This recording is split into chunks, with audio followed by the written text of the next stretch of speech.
Hoje eu vou estar falando sobre concordância nominal.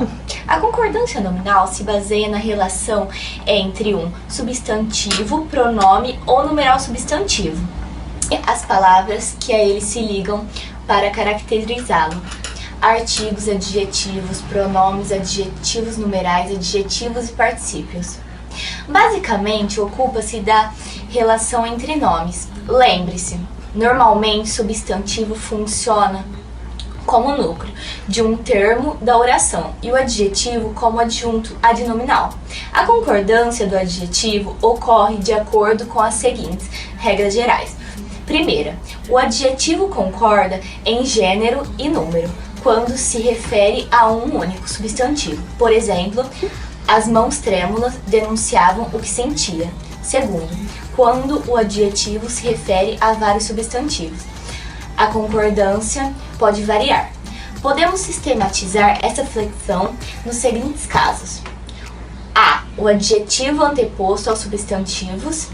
O adjetivo concorda em gênero e número com o substantivo mais próximo. Por exemplo, encontramos caídas as roupas e os prendedores. Encontramos caída a roupa e os prendedores. Encontramos caído o prendedor e a roupa. Obrigada. Agora eu passo a minha palavra para minha amiga e colega de classe, Isabelle Gouveia.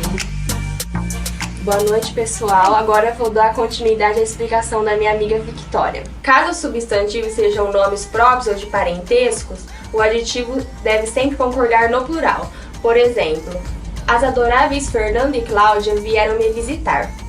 Encontrei os divertidos primos e primas na festa.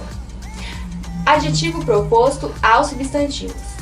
O adjetivo concorda com o substantivo mais próximo ou com todos eles, assumindo forma masculina no plural se houver substantivo feminino e masculino. Exemplos: a indústria oferece localização e atendimento perfeito.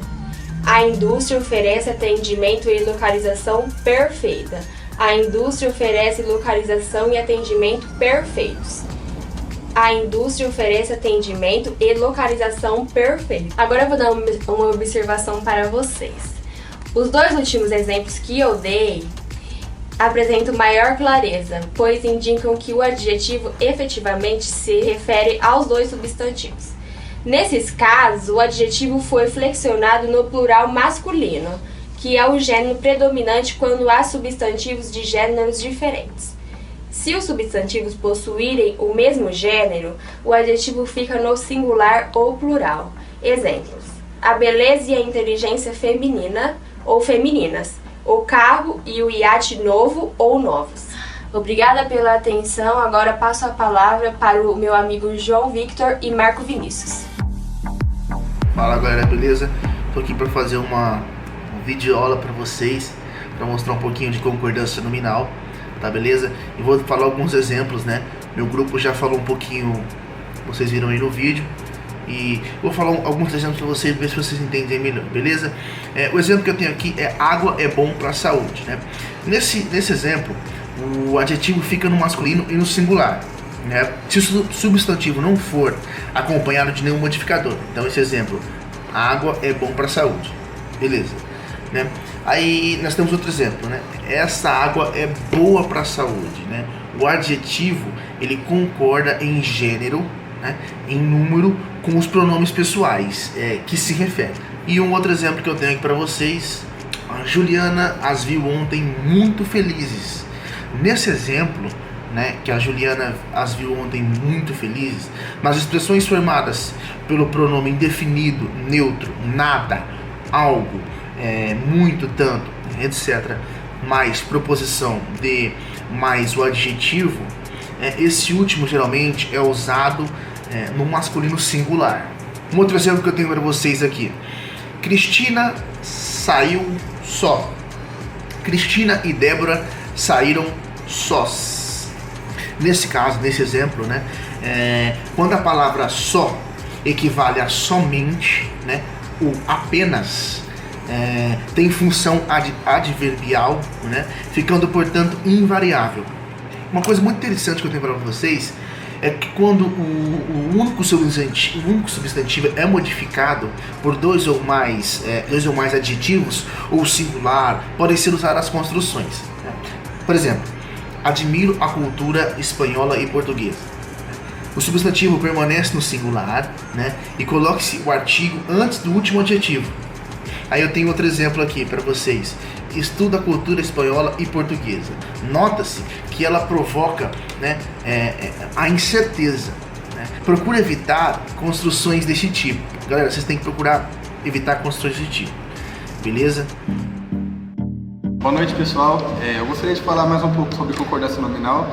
Eu tenho uma frase aqui. A frase é o seguinte: aqueles meninos estudiosos leram os livros antigos. Então, acho que é uma frase muito interessante porque ela junta todo o sentido da regra, que na verdade é o que a regra fala. A regra fala o seguinte: o artigo, o numeral e o adjetivo pronome, o pronome adjetivo, quer dizer, concordam com o substantivo que se refere a gênero e número, que no caso seria aqueles, que no caso é pronome, meninos, gênero, estudiosos, vai concordar com o começo da frase, leram os livros antigos, que também vai concordar com o resto da frase. Então, na verdade, isso daí consiste em ter um bom diálogo e é culta e também harmoniza as palavras. Na verdade, é bem comum o pessoal errar ou às vezes fugir do tema, vamos supor, ir para concordância verbal. Eu mesmo no trabalho fiquei totalmente perdido. E acho que por último, acho que deu para explicar melhor. Muito obrigado. Pronomes, adjetivos ou numerais. Assim, temos como exemplo as frases: as jogadoras estavam bastante cansadas, que é um advérbio. Há bastante pessoas insatisfeitas com o trabalho, pronome adjetivo. Nunca pensei que o estudo fosse tão caro, um advérbio.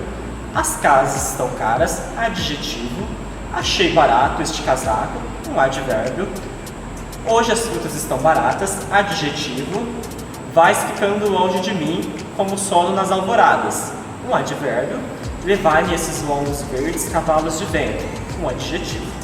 Já nas palavras meio e meia, a palavra meio, quando empregada como adjetivo, concorda normalmente com o nome a que se refere. Por exemplo, pedi meia cerveja e meia porção de polentas. Quando empregada como advérbio, modificando o adjetivo, permanece invariável. Por exemplo, a noiva está meio nervosa. E por último, na palavra alerta e menos, podemos dizer que essas palavras são advérbios. Então, portanto, permanecem sempre invariáveis, elas não se modificam. Temos como exemplo as frases: os escoteiros estão sempre alerta e a Carolina tem menos bonecas que sua amiga. Assim, podemos concluir que os casos particulares são uma das partes mais difíceis da concordância nominal. Por exemplo, ela cai em diversos concursos e vestibulares, derrubando vários candidatos. Assim, aprendendo a regra, você conseguirá realizar todas essas provas. Assim, os casos particulares se qualificam como uma das partes mais difíceis da concordância nominal. São tidos como pegadinhas que caem em diversos concursos e vestibulares e eliminam vários concorrentes. Assim, podemos dizer que, estudando os casos particulares e todas as outras regras, você conseguirá excelência nessas provas. Assim finalizamos nosso trabalho de concordância nominal. Queria agradecer a professora Renata, que está dando essa oportunidade para a gente de estar conhecendo um pouco mais da língua portuguesa. E aos nossos colegas de classe por ter perdido um pouquinho desse tempo para estar assistindo